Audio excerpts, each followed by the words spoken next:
Hi! Hello! English మీరు మాట్లాడాలంటే తప్పనిసరిగా ఇవి నేర్చుకోవాలి. అవేంటంటే helping verbs am, is, are, was, were, have, has.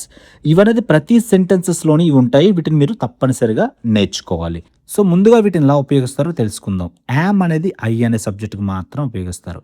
Is అనేది హీ, షీ, ఇట్‌కి మాత్రమే ఉపయోగిస్తారు. For example he is, she is, it is ఈ విధంగా.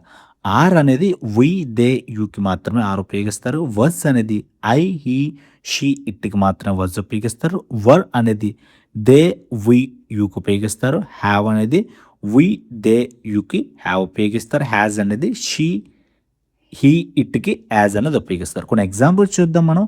యామ్ అనేది ఎక్కడ ఉపయోగిస్తారు చూద్దాం. I am reading a book. So, yam అనేది ఐకి మాత్రమే ఉపయోగించాలి. సో, నేను ఒక పుస్తకం చదువుతున్నాను. I am learning English. నేను ఇంగ్లీష్ నేర్చుకుంటున్నాను. I am going to school. నేను స్కూల్‌కి వెళుతున్నాను. I am feeling happy. నేను సంతోషంగా ఉన్నాను. I am working today. నేను ఈరోజు పని చేస్తున్నాను. సో, ఈ విధంగా యామ్ అనేది ఐకి మాత్రమే ఉపయోగిస్తారు.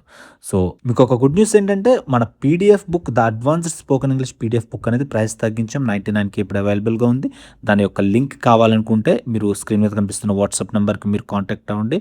నేను మీకు అది ప్రొవైడ్ చేస్తాను. సో, అలాగే ఈజ్ అనేది ఎప్పుడు ఉపయోగిస్తారంటే హీ, షీ, ఇట్‌కి మాత్రమే ఈజ్ అనేది ఉపయోగిస్తారు. He is playing football. అతను ఫుట్‌బాల్ ఆడుతున్నాడు. She is cooking dinner.